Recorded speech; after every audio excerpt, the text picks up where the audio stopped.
Maithili express की शानदार प्रस्तुति।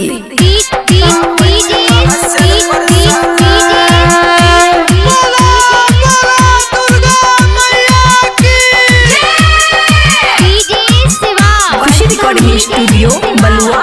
कहरै छै सभे पुकार आबै छै महाशर पर सवार।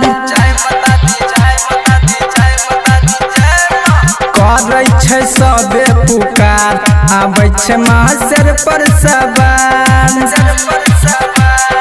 बेटा के सुनती बिनती माफ करती गलती कर देती सबके उधार आबै छै महाशर पर सवार।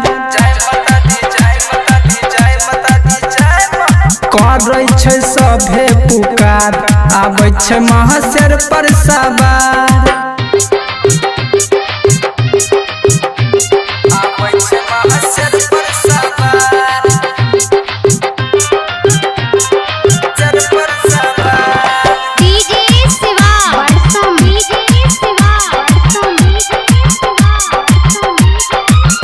चलू माँ के भावा माँ ले लेती शरण दे दिन भगतन पर मैया दर्शन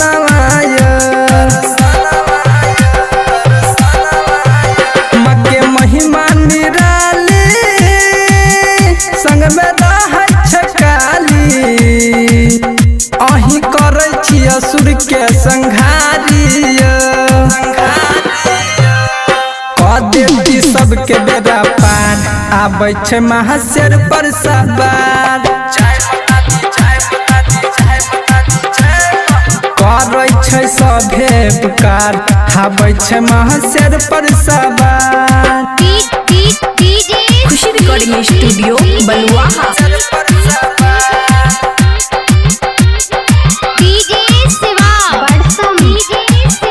मैया दुर्गा भवानी छथिन जग कल्याणी दूर कहरै छै सबके परेशानी।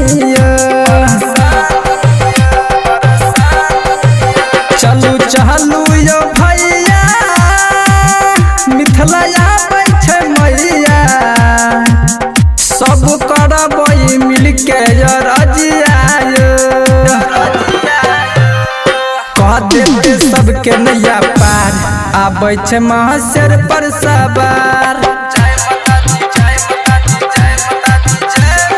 करै छै सभे पुकार आबै छै महाशर पर सवार।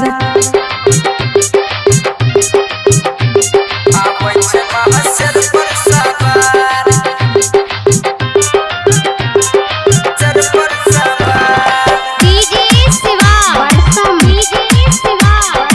खुशी रिकॉर्डिंग स्टूडियो बलुआ। रखी मैया पर हास कहे सुमन प्रकाश रतन रखने छै हुनके उपास।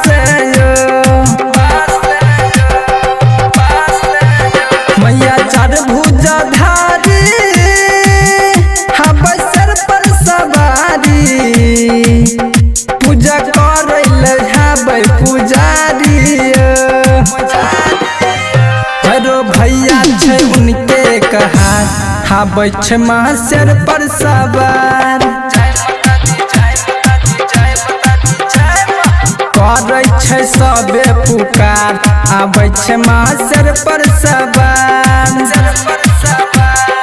बेटा के सुनती बिनती माफ करती गलती कर देती सबके उधार आबै छै महाशर पर सवार। करै छै सभे पुकार आबै छै महाशर पर सवार। खुशी रिकॉर्डिंग स्टूडियो बलुआ।